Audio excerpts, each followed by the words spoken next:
Hi. So I promised you guys I was gonna make a video explaining, uh, a dedicated video for every plant. So today I wanted to talk about one of my favorite plants, which is actually the Fiddle Leaf Fig. This is one of my favorite plants for a lot of reasons. Um, First of all, I love foliage, and it's hard to beat a Fiddle Leaf Fig's foliage. It gets these beautiful, huge leaves. Like, look at the size of that. It's gorgeous. But they're amazing. They get this beautiful, deep emerald color, and they grow really well here in South Florida. It is a tropical plant, so you don't want to grow it in a region colder than 9, I think, a hardiness zone colder than 9. So, well, you can grow it further north, but then you usually have to bring it inside for the winter because they do not like freezing temperatures.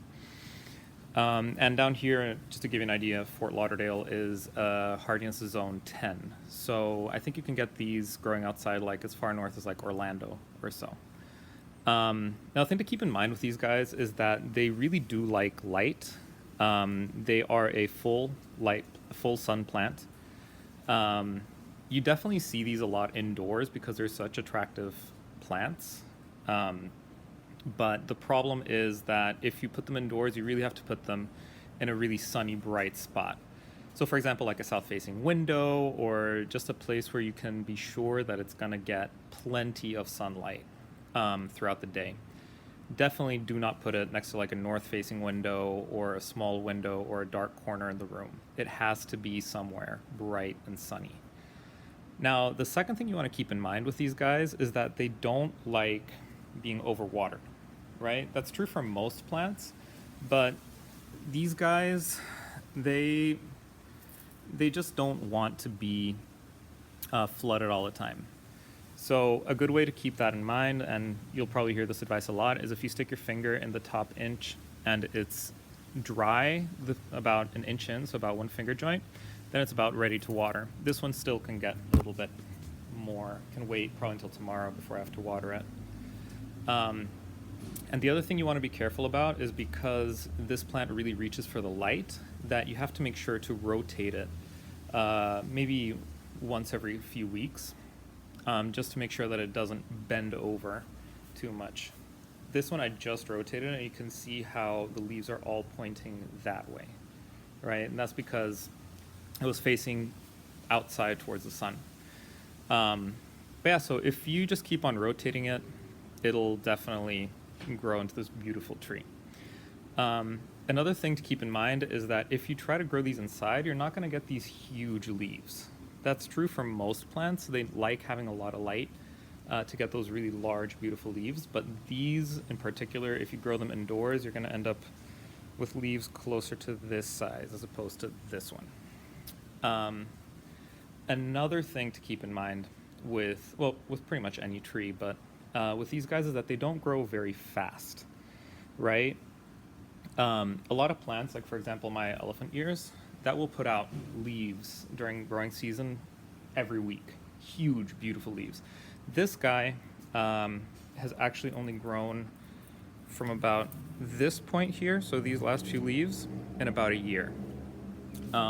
Now, to be fair, that is partially because I was growing it indoors at the beginning, so it didn't get that great start, but they're not very fast growers. So if you want to have a huge, beautiful tree that's going to reach up into the ceiling, you really want to make sure that you just buy a bigger tree, because you're going to be waiting for a long time for this guy to catch up to what you're expecting. The final thing to keep in mind with these is that they are susceptible to whitefly. A few years down here in South Florida, they used to grow them a lot up in Palm Beach County, I think. But because they got this whitefly infestation, they ended up removing a lot of them. So just be careful with that. Make sure you keep an eye on it. And yeah, the other thing that is true for any plant that has these big, gorgeous leaves is that they collect a lot of dust. And you can actually see here that it has a little bit of pollen, a little bit of dust. So particularly if you're growing them indoors and you don't get that nice beautiful rain falling on them, you don't get a lot of wind blowing over them, they're going to collect a lot of dust. So you're going to have to make sure to just take like a damp cloth and wipe down the leaves every once in a while. That'll make sure that the plant can get all the light it needs, all the food it needs, and at the same time it gets the leaves nice and glossy. If you keep it outside, the wind itself actually prevents the buildup from all that dust, which helps in a few different ways. Number one, it's obviously getting more sunlight. And number two, it doesn't let pests attach so easily to the leaves. So wind flow, rainfall, all those things make sure that the plant stays healthy. But if you can't provide that because you have it indoors, or because it's in a place that it's in a covered patio, you want to make sure to just go through and wipe those leaves off every once in a while. Anyway, I just wanted to tell you guys a little bit about the Fiddle Leaf Fig and why I like it so much, and how to make sure that you have a great experience with them, because they are very attractive plants. And, well, I mean, if you're the type of guy or girl who really likes having those really exotic plants, it's a great choice. But yeah, hopefully if you get a Fiddle Leaf Fig, you'll show me a picture, because I would love to see it. And I hope to see you around for the next video when I talk about my elephant ears. Anyway, take care. Bye.